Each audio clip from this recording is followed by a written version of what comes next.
What's going on, everybody? Welcome back to another episode of Facts and Stats. This is episode 87. I have a guest here with me. I'm going to allow him to introduce himself. Then we go ahead and kick this off.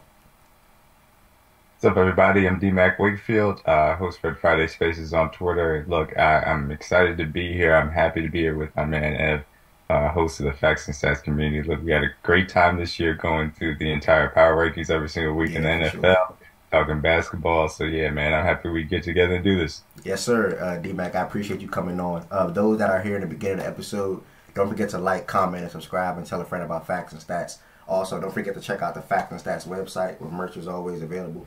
Have a nice little pink Facts and Stats shirt on now. Um, D-Mac, as you were saying, I met you in Twitter Spaces. A reminder again to everybody, I host Twitter Spaces every day at 11 a.m. at Facts and Stats underscore on Twitter. Make sure I check that out. But I met you on Twitter Spaces. Obviously, you're a Chiefs fan, and you know the games, either football or basketball, whatever the case may be, baseball and so forth. Um, and we had a lot of fun doing power rankings, and ultimately your team won the Super Bowl. Is that a Super Bowl shirt you have on now? Yes, sir. You know I had to bring the gear, dog. Okay, so Yeah, ultimately your team won the Super Bowl, and me being me, I was against you guys for some time because I didn't want to see you guys win. I didn't want to see Mahomes get another one, and I love Mahomes. I just didn't want to see him get another one while Lamar's still chasing one, or while Lamar was still chasing one in a Baltimore uniform. Who knows where he's going to be now? Um, yep. while we're No, but here, that's out though, there. Respect. I respect it. right, right. While we're here, though, I haven't recorded I recorded with Nitro. We spoke about Lamar, but I haven't spoke about the entire NFL in some time. I'll say so. We're going to do a quick recap of the 2023 season, and then I'll dive into some more questions, and then we're going to go ahead and flow with the episode. So, obviously, you guys went 14-3. You won a Super Bowl, beat the Eagles in that, who've been a hell of a team this year as well. At what Mhm. point can I say, or at what point to you did you feel like you guys were going to win a Super Bowl? That's a good question. I mean, look, every time that we go into a season, to an extent, those Super Bowl expectations are going to be there. That's when it comes to the territory of having Patrick Mahomes and everything. Coming off of trading Tyreek Hill, that kind of reset those expectations for some people, but for us, I mean, I feel like that standard is still held high.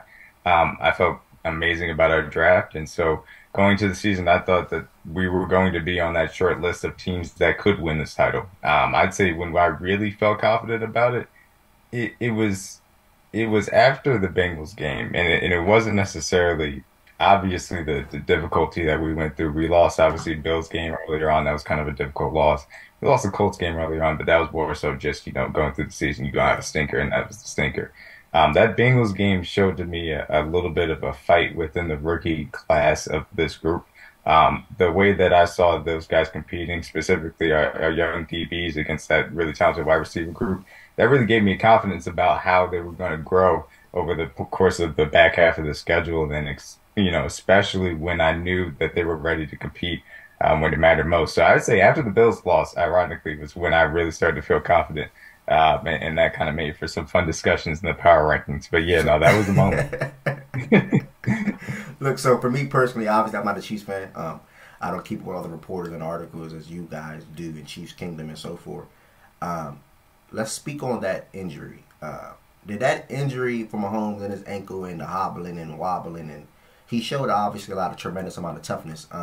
Did that ever cloud your concerns, or man, damn, we probably can't do it, and this is the exact reason why? Or how did you feel about that? How did you feel when that first happened?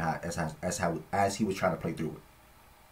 Yeah, I mean, look, when that first happened, I mean, you're devastated. I mean, everybody was just like, I'm walking around my room like, drinking the finals meme, putting my hands on my head. I'm like, it just had to happen. But I really felt like this team was heading stride. But it was a weird calmness that kind of came because I knew that Chad Henne was in a situation where he could at least get us through a few drives. And I felt like our defense was in a better place to be able to support us. It was really about if we were going to protect him. And obviously, Patrick Mahomes being Patrick Mahomes, the dude is tough as nails. Come back from a high ankle sprain just in that game and still be able to throw dots. And obviously, as it continued throughout the playoffs, it's a testament to his toughness and testament to his greatness, and he was able to prove it. So yeah, it was a concerning moment to say the least. But I know that we put the structure in place for our team to be able to, sustain that type of, an injury and still move forward. And it really comes down to how great Mahomes is because that kid, he just went out there, shook it off, and said, "I'm gonna keep on moving forward," and we adjusted properly. So It's the structure of the team and the toughness of Mahomes that didn't really shake that confidence too much. No, for sure. And I do. Correct me if I'm wrong. Did that injury happen prior to the regular season ended? No, so that was in the Jaguars game. So I Okay, think it yeah, yeah, was yeah. so There we go. There we go. yeah. So after that first touchdown drive, he came back, got his ankle rolled up, he went out. Chad and he came in after the initial drive, like a really long touchdown drive. After that, he was back for the second half. And yeah, we rolled on from there. Okay, so I was mistaken. He had the 2 weeks for the Eagles game, to where I felt like that did help him a lot. Looked like he was still a little hobbly in that as well, but Mahomes was Mahomes, Yeah, man. So that congrats. Just second championship, and you guys setting yourself up to be in a position to get number three this offseason. Who knows if you guys are going to add another guy to that wide receiver room? You lost Juju. Let's speak on the loss of Juju and Miko. Actually, how do you feel about that? yeah. So look, Juju, he came in this offseason. Obviously, we had gone after him the previous offseason, so we were happy to secure him. He came in with an incentive-laden deal and kind of reproved his value within the league. And he did everything that we could ask him to. We really needed somebody with Kelsey in tow to be able to beat, zone coverage on a consistent basis. That's exactly what Juju did when we asked him to, and Yeah. he made consistent catches, especially in contested catches when we asked him to as well. So Juju, he's always gonna have a special place in my heart because he came in, helped us win a title. Miko as well. I mean, this is a guy that is a two-time champion. He's had a lot of momentum changing plays in the postseason specifically. He came in, he was drafted specifically under like the Tyreek Hill type of cloudy, didn't know if he was going to be there or not be there. He came in and did his job when he was needed to. He gave us good value for the second round pick that he was drafted at. And he came here for 4 years, and unfortunately, obviously, he had to go somewhere else. But both of those guys came in, did their job, and that's all I can ask from the wide receiver core. And obviously now moving forward, you have to go and replace those guys, and whether it's Kadarius Toney or Sky Moore, other people have to step up. And like you said, there are obviously rumors of a certain veteran wide receiver possibly coming in while helping us Yeah, to so jump in there. Kadarius made. I think he made some plays for you guys. Sky Moore made some plays for you guys. Uh, MBS obviously he made some plays for you guys. So that's three names right there alone. That's going to be right there in the mix and in the field. And you guys are looking to expand Sky's role. Do you feel like you Mhm. guys need to add another wide receiver, maybe preferably probably a veteran or just anybody to that core group right there, or you're confident in that three if you went to that season with them being your three best wide receivers? Here's the thing. I mean, I understand how looking at the depth chart, some people would say, oh, that's a big need. I don't necessarily feel that way. I think that when you look at what our wide receiver core was made up of last year, the fact that Juju kind of came in and played that role that way, I feel confident in Sky Moore in his second year of stepping up into that room. I'm a big Sky Moore fan. I think the way he separates, the way he gets off his line, is his strong hands. I think they're all very good traits, especially for this offense. And so if you go into next season and your top three wide receivers are Sky, Kadarius, and MBS, Yeah. then I think you're fine. But the way that Brett Veach has operated is he's made moves throughout this, kind of beginning of free agency to make sure that he can go into the draft and open up different possibilities as he needs to. So if it's a wide receiver early, then we have room for that. If it's a wide receiver late, then obviously you come in and develop a guy. And if the opportunity presents itself in the summer for an Odell or a DeAndre Hopkins, given what the cost is, if the price is right, then those guys can come in as well. So it's all about flexibility, especially when you're talking about team roster building on a veteran contract for a quarterback that's making a lot of money. And the fact that we have an elite offensive line, the fact that Mahomes obviously is the best quarterback in the league, and Andy Reid is an amazing offensive play caller that allows you to kind of fill everything in with the wide receiver position as it needs to be. Yes, sir. And I agree with everything that you said. You have all the confidence, or you have all the right to be confident in those guys as well. Let's go take a step away from the Chiefs really quickly. Outside of you guys having the season that you had, and obviously, and in with the goal that you guys had coming into the season, what stood out to you amongst the other 31 teams in the league that you were impressed with? Yeah, I'll say, one team that really did impress me, and it's going to sound weird coming from a Chiefs fan, but I have to give credit where credit's due. I think the Bengals have made a good move here. Mm. People are going to say the Orlando Brown Jr. signing. Some people are going to say that he's not really left tackle. Some people say he's really right tackle. I do feel like he's a better right tackle, but I Oh think no, that he also. I was more so saying I want to get to you. I want to get an early preview for this season as well. I was more so saying for last season. Last season? Yeah. Oh, well, I'll say this then. That's perfect because look, I know that people Good. So I was saying more so for last NFL season, like what stood out to you outside of the Chiefs season that you guys have? Yeah, I'll say this is perfect for me because, look, I always talk about these things tend to go in cycles as far as competitive windows. So the team they played in division around, Jacksonville Jaguars, they were the most impressive to me. You go out and you bring in Doug Peterson, obviously, as a Super Bowl winning coach. You have what I feel like is a generational quarterback prospect talent and Trevor Lawrence at that helm there. I think their young defense is kind of coming along on that side of the ball, and you could tell that they've got the talent back. So going into next year, the fact they get Calvin Ridley back, I think what they showed last season was very impressive. You could tell that they're going into their possible title contention window, and they're going to be a problem in the AFC as well. So that'd be the most impressive for me. And then I got to give a shout out to the team that we played in the NFC as far as the Super Bowl from the NFC representative. The Eagles had an excellent year. Howie Roseman did an amazing job from a team building standpoint, acquiring guys like Bradbury, Chauncey Gardner-Johnson, and obviously A.J. Brown as well, just took their offense to a different level. So they had what I thought was even just the top to bottom best roster in the league. And they showed, and that's the reason why they were in the Super Bowl for sure. Yeah, and those are the same two teams. If I had a shout out, if that question was posed to me, which I like to take part of as well. Those are the same exact two teams. I think when you now add a guy of Calvin Ridley's stature, one of my favorite wide receivers in the league. I can't speak for everyone. And the route running and the skill set and the hands that he has, and you throw that with a Christian Kirk, and you still have Chenault out the backfield. You have, or just he gets used all around. You still have ETN. So it's going to be going to be a good. I think they tagged Evan Ingram as well. So I want to speak on last season. I want to get to next season, but yeah, the Jaguars and the Eagles. All the names that you said, and even Adam Hassan Reddick as well, Kaiser White, so that set them up in a prime position to make the Super Bowl. Unfortunately, they couldn't stop some motions and some, they had some mishaps a lot defensively. So, that was that. We're going to go ahead and get to a big name, though, obviously a super big name in the NFL before we preview the season coming up, Lamar Jackson. What's all your thoughts on this Lamar Jackson saga and news around him in Baltimore? Yeah, the whole Lamar Jackson thing, it's extremely interesting, from a 50,000-foot view. It's the first time that we've really seen a quarterback of his caliber try and take it to the nth degree of getting control of his career from the standpoint of possibly moving on, but just in general wanting to control what his contract is going to be. And so he's kind of gone through those mechanisms of requesting a trade, discussing things on Twitter of the sort as well. And it's not from a bad standpoint, but it's an interesting standpoint to me. And obviously the Ravens are in a standpoint where they want to keep him. They put the non-exclusive tag on him.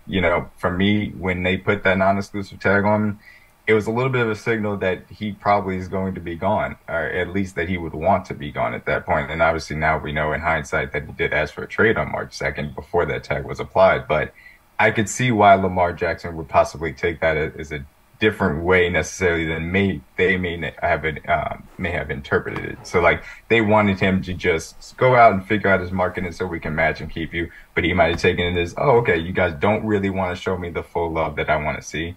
And as a result, it seems like this may be heading to a divorce. That being said, there still is a chance for some reconciliation if the price is right, and we'll see if the Ravens can do that. But this is very interesting to me just to talk about. But look, Lamar Jackson, it should be said, is one of the best quarterbacks in the league, full stop, and that should not be taken away from him by any means.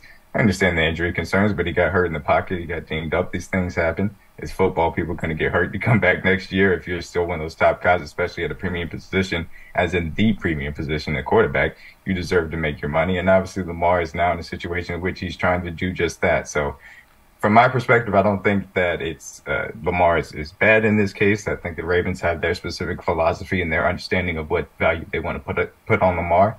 And Lamar thinks that he's worth more, and I understand why he wants to go and get more. Yeah, everything you said is spot on, and I agree with for the most part. My only thing, versus what I had said to Nitro when we recorded about this last week, and this is not the most spot on comparison, but it's going to give me that type of effect. For me to not potentially see Lamar Jackson in a Ravens uniform would be like when LeBron James first left Cleveland and went to Miami. he's going to hurt so many fans in that Baltimore area, or just Baltimore fans in general. And don't get me wrong, there's another pool or there's another side of Baltimore fans that understand the circumstances, that understand, like, they're upset with Eric, they're upset with John Harbaugh. They're upset that Greg Roman was there for probably a year too long. So there is another pool of Baltimore fans that feel that same exact way. But I just feel like, for me, to potentially not see him, and the reason why I said that wasn't that good of a comparison, because when LeBron first came to Cleveland, they just completely were not a good team. They didn't have any expectations. As far as Baltimore, we still had our Super Bowl quarterback as our starting quarterback when we drafted Lamar. Obviously, Flacco wasn't the same Flacco from the previous 5 years, when we actually 6 years when we won a championship, but we weren't afloat, or we weren't where we could be, and Lamar Jackson took us to that level. So for him to potentially not be the starting quarterback in Baltimore next year, man, that's going to be devastating. That's something I can't imagine. I don't want to imagine. So I'm still. There's still some hope, but all signs are pointed to him probably getting traded. And then we're meeting with Anthony Richardson for the third time this week. So I did see that. Yeah. Yeah. So 3 straight meets with a quarterback who's projected to go top 7. I would say that's a little interesting to me. So that's my only take. I'd say so. What were you gonna say? No, I was gonna say I'd say so as well. And look, if it does end with Lamar Jackson in a different uniform, that'd be a weird thing for us to see, because I feel like, even though you said that it may not have been the best comparison, I think it is a really apt comparison. Lamar came in and really ingratiated himself with the Ravens organization, with the city of Baltimore. I feel like there's a certain culture, and that culture feels like it's Lamar Jackson to an extent. And it'd be weird to see a move on. And I don't necessarily want it to go that way, because even though obviously we've made our jokes about, me want to see him on the Lions because I think it would be amazing or whatever, I think that it is kind of special to see, a team that has an identity with their quarterback. And I want Lamar to be able to deliver on that promise that he said one day, because I'm a fan of Lamar. I enjoy watching him play football. So yeah, no, look, I know it's a difficult time for you, but I do have some sympathies for what you're going through. On the bright side, something could be in the works. I don't know. Everything could take a complete U-turn, because supposedly, as of yesterday, Adam Schefter reported we did offer Odell a contract. So I do think it's going to probably come down to Baltimore, and to me, he'll probably pick New York in the Jets, as far as New York Jets. That's what it is. Jets, a whole different saga as well. Right. So they still got to some way, somehow get their quarterback, which they're most likely probably going to come to an agreement eventually. But who knows what that conversation is going to be. Now, as far as the next season coming up, and you were sort of kind of going there so far, I have a question to you. If you just had to say some of your favorite moves, or best moves, or probably team-changing moves to you so far, where there's an offseason where we've seen Jalen Ramsey go to Miami. We've seen Stephon Gilmore pair with Diggs in Dallas. Like you said, Orlando Brown. He's now helping the Cincinnati out with their O-line. Damian Harris, he's a ground and pound type of running back. Not saying he's going to have that same effect in Buffalo, because they're a little different. He's now headed to Buffalo. Many more, many more offseason acquisitions so far for teams. What's standing out to you so far? What do you think is going to be the most changing thing as far as helping a team reach the ultimate goal of winning the Super Bowl, or probably a deep postseason run? No, yeah, certainly. Look, as far as you're talking about Super Bowl, caliber teams, to me, the one that I didn't suspect at all was the Javon Hargrave signing for San Francisco. Yeah. That one took me by surprise, because I didn't knew that they had the money to do that. But B, my goodness, you had Hargrave, who's an excellent guy that attacks gaps, and you're putting him obviously with Bosa and the guys that they have on the defensive line. That's a team that, from a roster's perspective, is championship caliber. It's all about what the quarterback question marks come down to. So, that one really came out of nowhere. I didn't expect, but my goodness, that's going to be such a help for them. Like I said, Orlando Brown Jr., they got him on a solid deal. He's going to come in. He's going to be an upgrade over what they had at left tackle, even though, some people I don't know how many people like Jonah Williams, but he's going to be a powerful guy that's going to help them out in the run game as well. Joe Burrow is going to get the ball out of his hands quickly. He doesn't take too many deep drops, so that's going to help a little bit. Orlando Brown Jr. is going to get beat on the edge, but as long as he doesn't get beat across his face, they'll be fine as far as that offensive line. And I'll say 2 lesser moves that I actually really did like, and you mentioned one of them, Damian Harris. The way in which Buffalo should evolve their offense really should have a little bit of an effect for Harris to kind of show out. Right. They should get more under center, and he's a very good under center runner. He did it with the Patriots very well. So if they can use him effectively, I think that's going to give a little bit of an extra dynamic to their offense, certainly. And then the other one, Stephon Gilmore to the Cowboys. Um, well, actually, I should mention both Gilmore and Cooks to the Cowboys. Both of those moves are very good moves, Yes, especially because yes, you get them, for a little compensation. That's exactly what they needed. They needed a reliable guy outside of CD Lamb for Dak to target. And even though we'll see how Michael Gallup comes back and those types of things, but they needed that for sure on offense. And defensively, they really needed a second corner. And Gilmore had a very good season for the Colts. He's going to come in, give them a veteran presence on that defense, and I like what Dan Quinn has done consistently on that side of the ball. So, as far as the Cowboys are concerned, I think they made some very nice veteran acquisitions to try and put themselves in a championship type of conversation. spot on, man. And I almost forgot to mention the Cooks. How I bring up Gilmore without adding bringing up Cooks. The wide receiver, they lost. I believe Cedric Wilson. That's to Miami, right? Yeah, And then they lost yeah, Amari he Cooper. did. Where they traded Amari Cooper. So they went down two wide Yeah, receivers. Gallup didn't come into the season healthy. So it was CD for the most part. Now right. Cooks, they tried to get him at the deadline last year, but I don't think Houston folded to what Dallas was trying to land him for. So ultimately, I'm glad that did happen. Regardless, uh, the Mhm. tight end name is slipping my mind, but I know he just left too. What's his name again? Yeah, Schultz, I think it Yeah, was, Schultz. right? Yeah, Dalton Don Schultz. Schultz. Yeah, Don Schultz. So one question about the Cowboys. I'm glad you actually brought that up. So how do you feel about them releasing Zeke and with Tony Pollard now projected to be RB1? Yeah, look, I mean, I'm sure that they wanted to get something done to possibly keep Zeke, but the reality was when he signed that deal, and there's the reality of a lot of, or really most of NFL contracts, you're not going to get to the end of that deal. It's designed the way. There's a reason why only part of the contract is guaranteed because that's the money that the team really wants to pay you for. And so this came to the point where they were up against the cap and they needed that type of relief, and that was the easiest lever for them to pull. I actually really like their third running back. Unfortunately, his name just escaped my mind, but he Yeah. got a little bit of run. But so I think that him and Pollard can form a very nice committee for them. And I think that they'll be just fine as far as their offensive line continues to come back into a little bit more prominence to where they have been. I think that Dak will be just fine, and Tony Pollard is a guy that's very explosive. So if they can form a 1-2 tandem between him and I think his last name is Davis, now that I remember, they'll be. I think the running back room would be just fine. And Zeke had very good years for the Cowboys, but all good things must come to their end. Yes, sir. Yes, sir. And I agree. Just to comment on the same question that I asked you, not too big of a move to me. I particularly wasn't that much of a fan of the guy because of who I'm a fan of. But Juju to the Patriots. I think that if they do decide to keep Mac Jones, where now has been rumors as of today that they did attempt to trade him in the offseason multiple times, I think he can be a nice Hmm. outside target for Mac, via outside or even in the slot. So, and Juju's a veteran guy. He has experience with Steelers, going off that season with AB. Just fresh off a championship with you guys. I think he could be a nice outside, dependable target down in and down out, if need be, for I'm sorry, Mac Jones and the Patriots. And then the other thing that I was going to say slipped my mind so fast. Um, Honestly, slipped my mind so fast. So Uh, I well, I'll say for Juju, look, I'll give you a chance just to think about it. Juju. He plays, like I said, plays very well against zone. The Patriots offense tends to lend itself against two zone coverages. And there's a certain level of timing that Mac Jones likes to operate off of. Obviously, he likes to hit his drop and get the ball out quickly.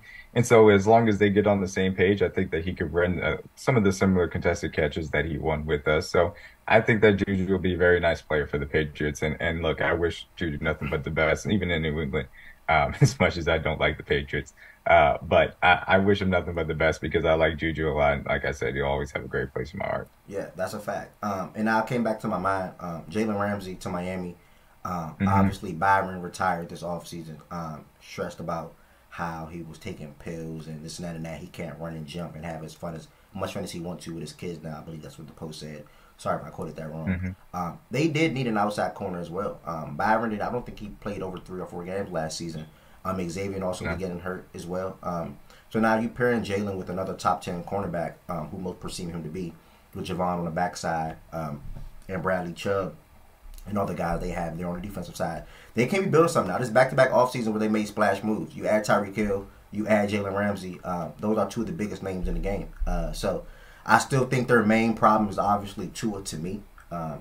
You know, he was dealing with a lot of concussions, but I wasn't really speaking on that aspect. More so just his arm. You know, if he can't show that he can be a consistent quarterback or even throw accurate deep balls to those two speedy guys he has on the outside, not really expecting much out of Miami. I don't know. It all depends on how to. It all depends on Tua. They re-signed It's Tua. Raheem. They kept their running back core. I can't remember. I'm not sure if Miles is still there as well, but they kept their running back core. The guys that they had.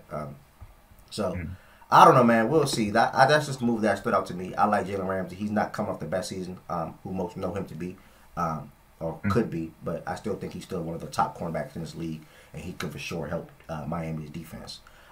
Really quickly though. No, sure. Super, super, super, super, super early.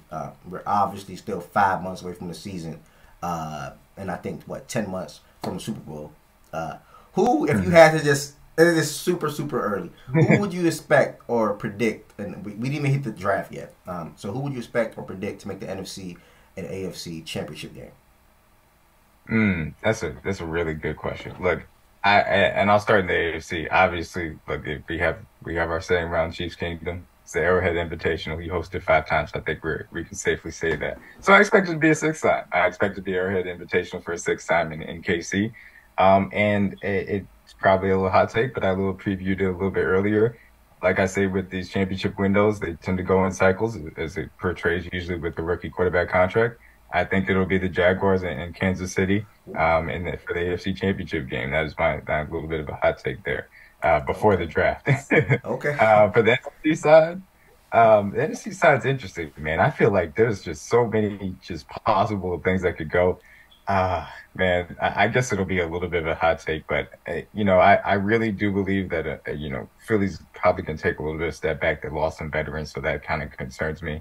I really like what the Cowboys added, so I'll probably end up being wrong for this. So I think the Cowboys will be there. And you know what? I've said it multiple times. I really love what the Lions have done. I can't get there because they haven't done my last move. So I'll put a caveat that if they get Lamar Jackson, they will be in the NFC Championship game. Okay. But since they have not yet, I will not put them there. My other guy that I've loved is Trey Lance out in San Francisco. So I'm going to say that Trey Lance in San Francisco gets an NFC Championship game versus Dallas. That'll be my NFC projection before the draft. Okay, yeah, big, heavy emphasis on before the draft, and again, super duper early. It's only April, but I love those two. I love the matchup that you have: Chiefs, Jags, Cowboys, 49ers, and Cowboys and 49ers both been there or in that area within the last 2 seasons. So we'll see how that goes. Yeah. What about the Jets? How you feel about the Jets or even the Bengals? Just really quickly. Yeah, look, the Bengals are going to be right there. I have no doubt in my mind they are going to be a tough out, no matter what, those guys. And like I said, I like the Orlando Brown Jr. signing for them. The question mark is going to be how do they replace some of the defensive players that they lost? Von Bell and Jesse Bates both going to NFC South teams. Those are very good pickups for those teams, and those are difficult things for Lou to try and replace. But he is a very good defensive coordinator. So I expect him to still have a very good defense, and we know with Joe Burrow and that tree over there as far as the wide receivers can get done. So they'll be there. The Jets, we'll see how exactly this Aaron Rodgers situation works out. I think that they will be good enough to push the Bills in the AFC East, and I think Miami will be as well, because I'm going to love watching Miami's defense just going to Jalen Ramsey. Yeah. Like Javon Holly, Jalen Phillips, those 2 guys right there, those are 2 of my favorite defensive players in the league, but that's a different conversation. But the Jets, it really depends on how their draft goes and how they kind of acquire Aaron Rodgers. They got some holes. I want to see how their tackle situation kind of plays out. I want to see exactly how their linebacker situation plays out, how they add to the defensive line some. Outside of that, I think that they will have a chance. They'll be in the playoffs with Aaron Rodgers. I do believe that because their roster is very good. If they can beat Buffalo and win that division and possibly make it a deep playoff run, that remains to be seen on how the rest of the off season goes. Okay. Well, look, D-Mac, I appreciate you, my brother. Again, thank you for coming on to episode 87. I'm sorry about my throat. I have couple more questions for you before we go ahead and close this out. We're going to take a quick turn to the NBA just so I can check your temperature, see where you at. It's the last week of the season, obviously. Tell me right now, who do you have making the Eastern Conference Finals and the Western Conference Finals? Well, look, East is easy for me. I think that there are 2 clear-cut teams. I think the Bucks and Celtics are the class of the East. That just seems to me. Obviously, both of these guys have experience going to the finals. I I love Jason Tatum. I think Giannis is probably possibly the best player in the league, bar none. Um, they both have deep rosters. They both have the experience, like I said. So I think it's clear cut. Those are the two teams that are going to be in the Eastern Conference Finals, and that series is going to be spectacular to watch. Yeah, for sure. West feels like a complete crapshoot. I'll be honest with you. Look, I think the Nuggets have had a great regular season. Obviously, I think Jokic is an excellent player. I don't know if I really trust their defense in the playoffs when it matters most.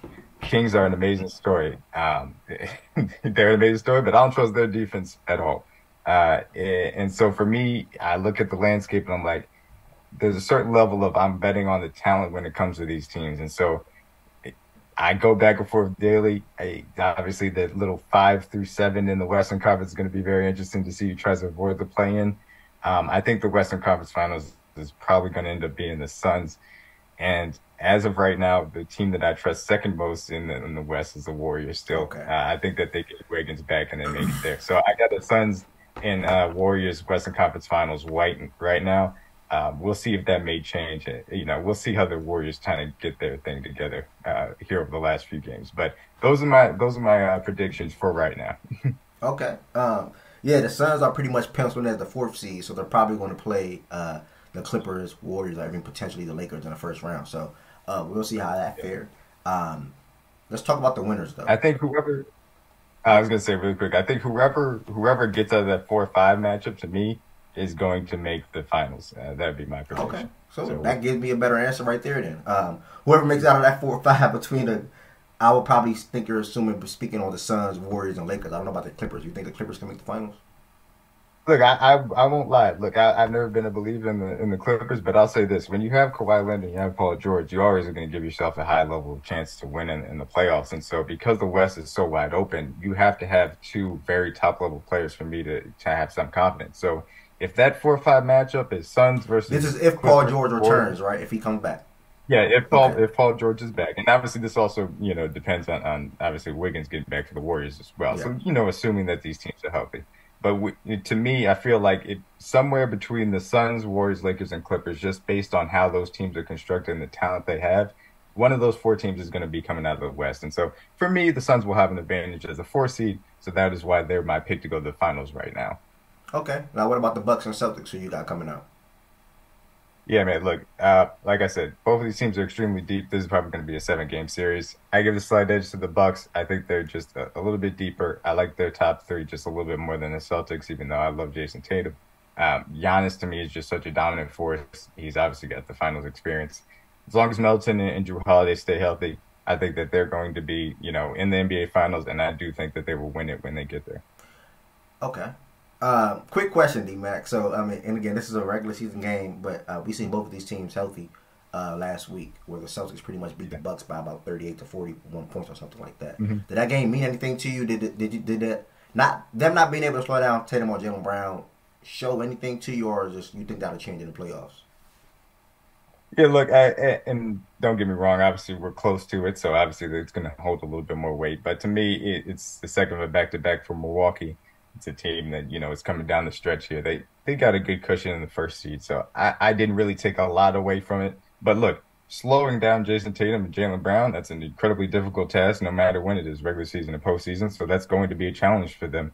And especially it's going to depend on their role players if they can step up and do those things, and how much are you going to put on Middleton's plate if you want him to take one of those defensive assignments. So I think that chess match is going to be very interesting. That blowout didn't necessarily tell me a lot about what the series is going to end up being, because obviously I still have confidence in the Bucks winning it. But either way it goes, I think that we're going to get a classic out of that Eastern Conference final between those two. Well, look, D-Mac, episode 87, Facts and Stats. Don't forget to like, comment, and subscribe, people. You have the Bucks and the Suns in a repeat or a rematch in the finals, but the Bucks still winning it, even with the Suns adding Kevin Durant. Yep, that's what I got right now, man. All right, well, thank you so much for coming on. You got anything else to say to close out? Nah, man, look, happy to be here. Thank you for having me on, man. And like I've always said, I appreciate you. I appreciate the platform that you built out. I'm always happy to come in and talk anything with you, to be honest with you. Yes, and sir. yeah, I'll see you around on Twitter Spaces. I appreciate that, bro. Appreciate that.